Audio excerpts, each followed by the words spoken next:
It's about time I pass the microphone to the second speaker, Kurt Thielen. Hello, Kurt. Let me say Hello, some Nopi. words about your really impressive bio, dear Kurt. We are very glad to have you here. Kurt Thielen is the founder and managing director of Zebralution, one of the biggest digital distributors for music and audiobooks in the world. Thielen started his career working in a record shop in 1979 and was the head of Rough Trade Records and later Zimber Records in Germany, Austria, and Switzerland for more than 20 years, working with a wide range of acts from New Order and the Smiths to Backstreet Boys, Britney Spears, and Justin Timberlake. That's really impressive. After the company has been sold, he founded Zebralution as the first real digital distribution company in Germany with worldwide focus. In 2007, the Warner Music Group acquired Zebralution. Since 2010, digital audiobook and especially streaming has become an important factor in Zebralution's portfolio. In April 2017, Thielen bought Zebralution back from Warner's together with experienced industry executives. So what else we have to say? It's a really big deal. I want to close with this info that Kurt Thielen in 2018 was awarded as Audiobook Person of the Year in Germany. So, dear Kurt, please, we have our ears open to listen to you. Hello from very sunny Berlin today. We have a very lucky day today. It's like sitting here right next to the River Spree, and the sun is shining, and we have a really good day here. As Nopi already told you, I'm an old hand in the music business since 40 years or so, which is really frightening. But it's been a really good school for me and for what we do now in this company. As you know, we founded Zebralution in 2004 as a distributor for independent music, but we already had audiobooks in our catalog then, but which was not playing such a significant part at the time. In 2010, we partnered with Lübbe Audio to explore more possibilities with audiobook. And one of the things we started doing, other than using download channels, we went to streaming services and started putting on audiobooks onto streaming services. And the first result we had after putting 50 audiobooks onto the Napster platform at the time as a test, we got back an accounting for 10,000 euro from them for a month. And we all thought, wow, there's something in this. This is really, really exciting, and we should really try to go that path. We've gone on since then with many partners in the German and international audiobook industry, and have built a very successful business out of this. And in 2018, we decided that we'll go into podcast as well to really go all the way in audio, so that we represent music, audiobooks, and podcast, and become what is fairly unique still, an all audio company, which is like what we feel and how we present ourselves. I'm always too fast.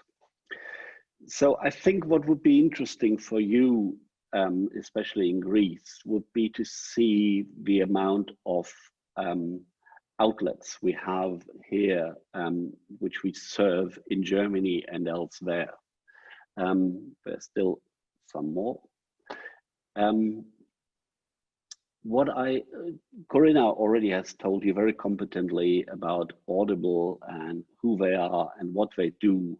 And they are, so to speak, the top dog in digital distribution of audiobooks. They are the top shop in the world in this moment. And they offer a download subscription service, which means you buy an icon, like a coin for to buy an audiobook for €9.99 every month if you go for that subscription. They're 100% Amazon daughter, so the access to Amazon goes via Audible as well, which is important. They had a deal with Apple Books as well, but that, as Corinna as well pointed out rightly, that exclusive arrangement has gone now, and Apple Books are a separate partner for us, and a very important one, because they take audiobook very, very seriously too. So the same with Google. So you see that a lot of our partners are really, really big international companies, and they obviously have their own agenda and their own approach to all these things. Quickly coming back to the question which was put to Corinna, local German platforms, there's not very many. There's Tolino, which is an ebook and audiobook platform founded by big German retailers, which is probably the biggest we have here in this country. But when you look at the competition, obviously it is very international, it's very American focused, and it's really huge companies. BookBeat, Storytel, and Nextory are audiobook specialized services too. They all come from Scandinavia, so that's what Corinna added as well. BookBeat used to be a download subscription, is on a different way now to streaming as well. Storytel and Nextory are streaming subscriptions, but for audiobooks only. These services play a bigger and bigger role and are in direct competition with Audible. What we have specialized in the last year, we service all these companies too, all these big retailers too, but what we have specialized as Zebralution in the last 10 years is going to companies like Spotify, Apple Music, Deezer, or YouTube Music. And I think that might be especially interesting for publishers in Greece, because a lot of the other shops like BookBeat, like Storytel, like Audible, don't have national outlets in Greece. But there is Spotify, there is Deezer, and there's Apple Music, which people have access to. The great thing about all these outlets for streaming music services is that they have huge numbers of subscribers. In Germany, we estimate that there's between 12 and 15 million subscribers to streaming services. And as we all know, with Netflix and Spotify, young people don't buy CDs anymore. They don't download stuff. Streaming, an access model, as we call it, so you have access to your content rather than owning it, is something which young people absolutely prefer, and they a lot of them don't even understand anymore why they should be owning that stuff, because it's available all the time. The big advantage for audiobook in this is going with Spotify, when we find huge numbers of subscribers there, which already have a subscription. So to them, it is an extra medium, and they discover it, and we open up doors for a new generation of audiobook lovers. What are the rules? What is important in this digital world for audiobooks? I think what is really very important is that you have a broad network, so that you go to all the possible stores and don't focus just on one or two. So try to reach as many people as possible. Usually I go to the convention of the American audiobook publishers, which takes place in New York in May every year. Hardly surprising, we couldn't go this year. It didn't take place this year. But last year, the guy who always does a fantastic presentation of numbers in the audiobook market, American audiobook market, Tom Webster from Forrester Research, when asked about what his main conclusion of all the facts he had presented in this year was, say, go where the people are, go to as many platforms as possible, present your repertoire wherever you can. I think the second important thing is visibility, because if you're in the platforms and you're not like people can't see you in any way, that's a difficult thing. So for instance, in the streaming services, we built a lot of playlists, profiles, there's features. We have an app called Spooks, where you can, which is like a search engine for the streaming services, where you can find audiobooks. For instance, in Napster, you don't have a metadata field for the narrator, but sometimes the narrator is very, very important, especially if it's an important actor, well-known artist.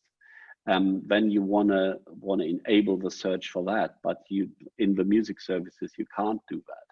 So we've solved that problem by going to this app, Spooks.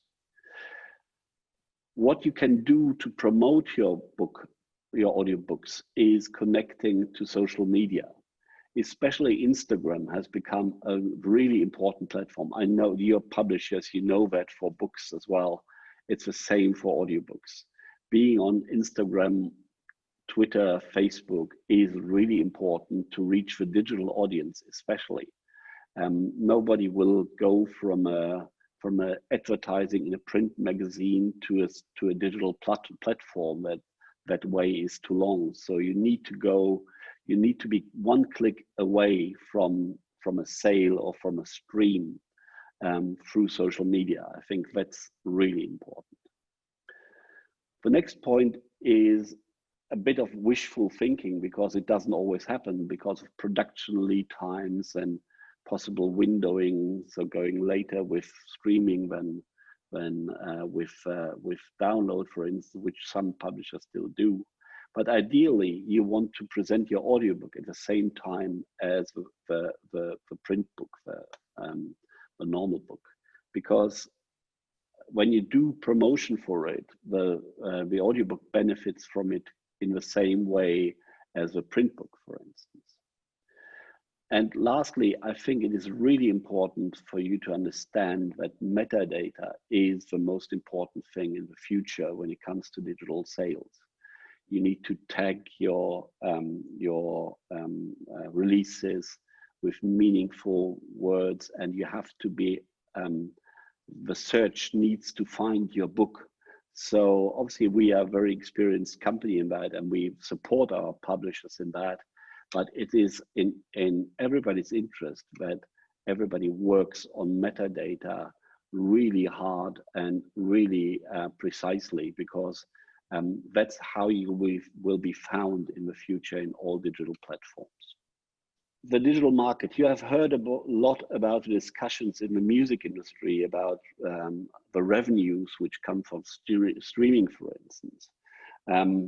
And those discussions are still ongoing, and some people are not happy about it, some people are. Thing is, in the end, the music industry was saved by streaming, because through the going down of a physical product, the CD, and by piracy, it was very, very hard for the music industry to survive, and the music industry nearly shrunk by half. in the last 4 or 5 years, because of streaming, the music industry has come back and has experienced a renaissance. As I said before, streaming is not the only option, but maybe when I think about Greece, and you know much more about the market than I do, obviously, that could be a good way to go audio, because there is big music platforms already there. Here, the models are different. As I said, there's download per list price, like on Apple Books. That's an a la carte model, which still works very well here in Germany. Then there's audiobook subscription models, like Audible, where you give them a certain price you think about, but there is a factor by which we diminish the rate so that they get to $4.99 or $9.99 prices. And there's the subscription services where you get paid per track. You get paid very little per track. It's something like half a cent in most cases. But if you have an audiobook which has 100 tracks, that gives you 50 cents. But the number of subscribers brings it up to a level where it gets really interesting. And you've seen the very useful calculation that Corinna has provided us with. So as a rule, the more tracks, the more I get, but you can't do 30-second tracks. You have to play according to the rules to the services, and your tracks in Spotify or other streaming services shouldn't be shorter than an average music track is. We're talking about 3 minutes here, right, in the moment. And the services are looking at that in a more close way than ever before.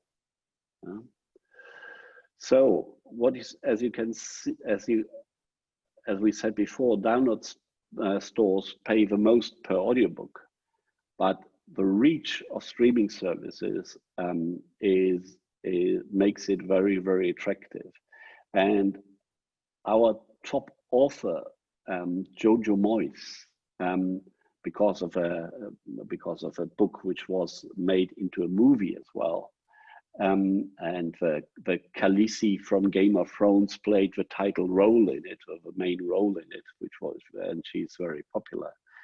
We reached 1.5 million people who listened to an audiobook by Jojo Moyes in German, which is an enormous number which no other service can reach. So that's about it. That's really what I can add from the distribution point of view, and I'm very, very happy to answer your questions, and I'm really keen to find out more about the Greek market as well, and where you see possibilities to go there. Thank you. Well, thank you, Kurt. That was really, really interesting. Very new information for us. Many questions, but first of all, I just want to say my question, and after the rest. Dear Kurt, do you think that audiobook is the future? I mean, we live in a world full of millions of images spread around the internet world and space, and some articles speak about this image fatigue. Are we tired of images and all this storm of information, and we will go back to the pure sound, the words in our ears? What do you think? I think it's not either or. It will always be a combination, obviously. But like coming from the music business, like we stared at YouTube for years and years and years, and like, this is the way it's going. And then audio streaming services showed us that there's a huge demand for just listening to. And, you know, like suddenly we found out that you can't really watch a video under the shower or when you're driving a car, and that just listening has a total different effect on you. And in the research which was done in the United States of America, the surprising thing was that the trend was going from people listening on the commute, on the way to work or to university or to school. That was, for many years, the biggest opportunity for people to listen to an audiobook. That has changed over the years, and people do listen in their living rooms or whilst they're preparing a meal to audio, because it has an effect of calming. It has an effect of making you feel more comfortable. And I think that's something which we've seen in the pandemic as well here in Germany. Kids' repertoire has risen enormously. People don't want their kids just to stare at a screen all the time. They want to listen, they want to focus in a different way. I think audiobook is a big part of the future and has an excellent future, but it's obviously not the only future there. Yes, I agree with you. But I do believe that we start to discover again the magic of the sound of the words in our ears. That's the real magic. I would like to have more time to discuss with you all these kind of ideas, but we have many questions from the participants, and I think we should give them now the word. The question is, so much growth for audiobooks comes from a streaming subscription nowadays. For a new market, do you believe that's the way to go too, or download to keep can be also an option? As I said before, I think you should go every possible way you can. I don't know enough about the Greek publishing market, to be honest, and the audiobook publishing market. I know a little about the music market, and I know people are not particularly buying CDs there. So I would probably not advise anybody to go the physical route in Greece. But I think whatever the opportunities are, you should go there. We have some Greek music labels in distribution, and they seem to be doing really well in streaming, better than in download, to be honest. And I think that's a general trend. And it's very hard for me to say something, you should do this or that in Greece, because you know your market and the people much better. But it's something we see, like when I look at Latin America, for instance, which was always a difficult market for music and for audiobook. But through the streaming service, the numbers of people paying for consumption of music and audiobook has risen so much that it's suddenly a very interesting market. And I could imagine that something like that could be true for Greece as well. How many audiobook titles do you believe are necessary to kick off an audiobook in countries like Greece, population 11 million people? How many one can sell? Is that the question? It's difficult to tell. Because I've become such an audiobook fan. I've done a very little publishing company myself. We have 20 titles, and we lost probably money on 10 of them, and we made money on 10 of them. But it's something. Is that a good rate, Corinna? Not bad. Actually, I think I'm making it up. It's probably worse than that. But overall, it's okay. But it's something I think.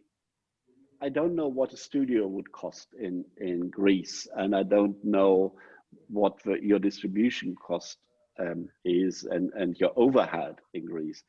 I'm sure that's different from Germany, but I think you should always aim to at least get a couple of thousand sales, I think, then it starts to become interesting.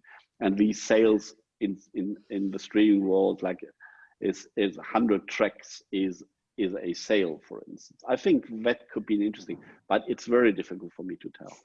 What do you think, Corinna? We always say if you have 1 million streams per audiobook, then it's a success. And if it gets more, of course, then better.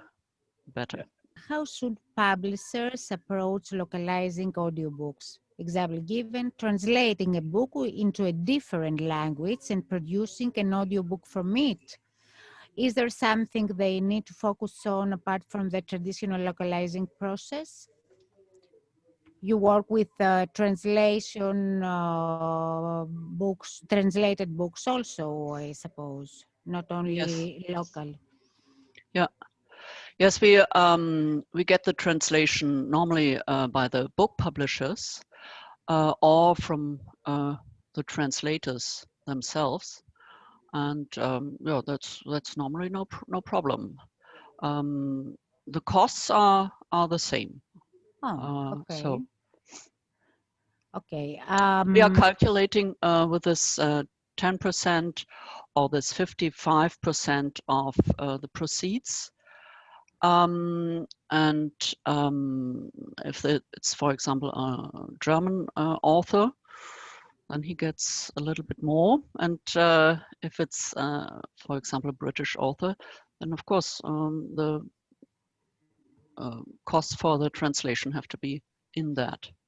It's the same with the print book. Mm-hmm. Yes. Do you publish dramatized or not dramatized audiobooks for adult fiction? We usually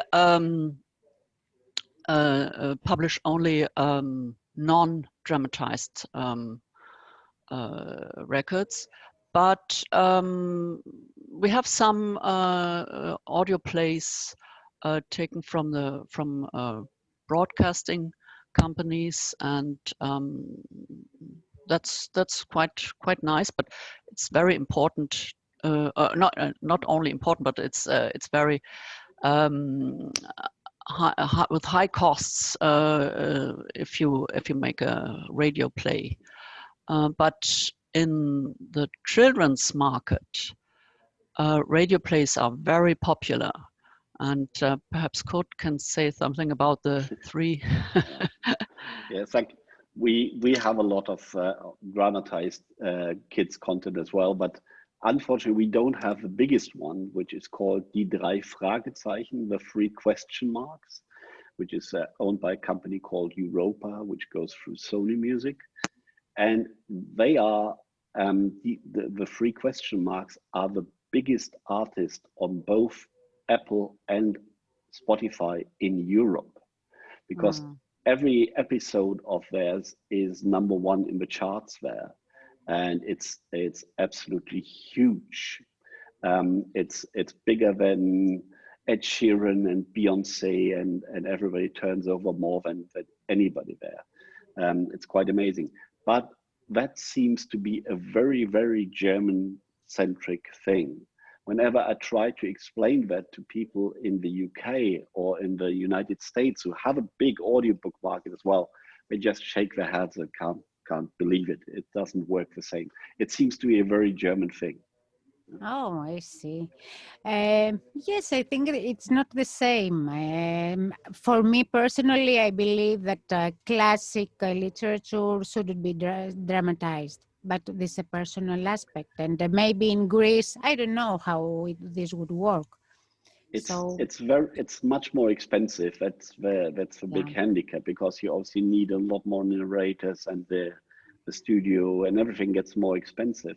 But what happens, Corinna, correct me if I'm saying something stupid here, but it happens in Germany a lot in cooperation with radio stations, where radio stations pick up part of the costs, and then all radio stations produce it, and audiobook publishers buy the rights of the radio stations. Is that right, Corinna? That does happen, yeah. So we did also, yeah. Yeah. Also So another, maybe that's the way in Greece. I don't know. yes, we have to see. I don't know either. Do you have radio plays? Do you have radio plays by broadcasting In fact, companies? we used to have, when I was a child, I do remember very well listening theater plays in the radio. It was very, very popular for many, many years, and I still remember that. And we can still find that on the web now, but I think not now, not really. Mm. They don't produce. I mean, we have an institution, a cultural institution that produced some kind of these things during the Caradine, but it was a very special thing.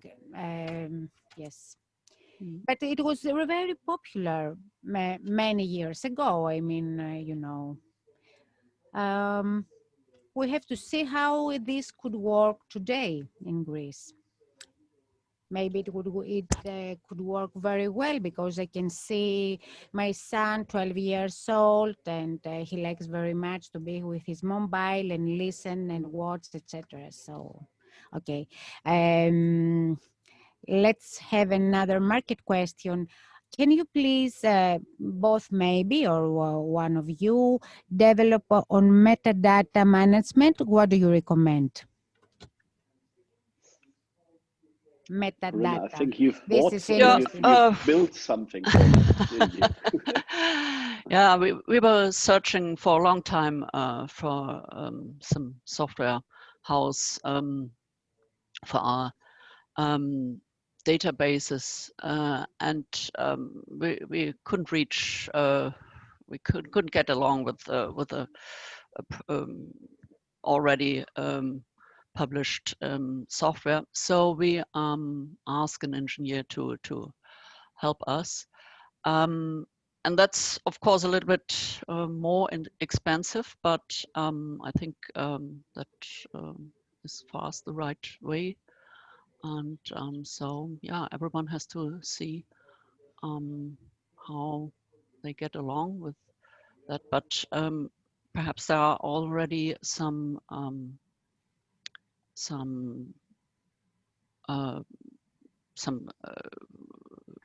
solutions in Greece for publishing.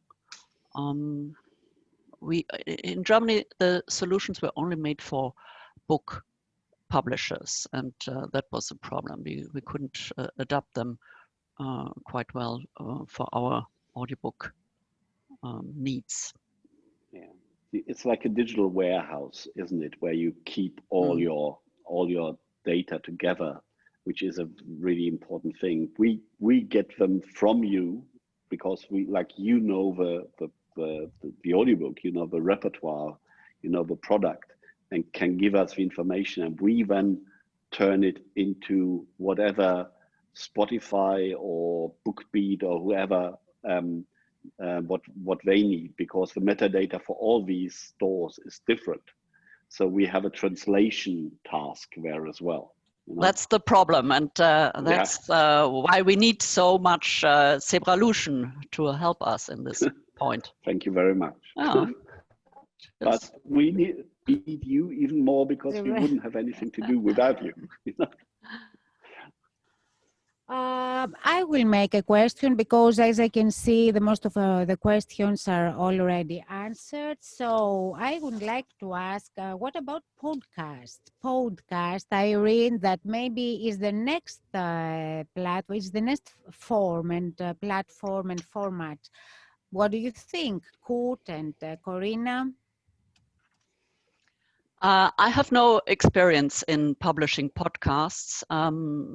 Until now, I think it's difficult to make money with this kind of audio content.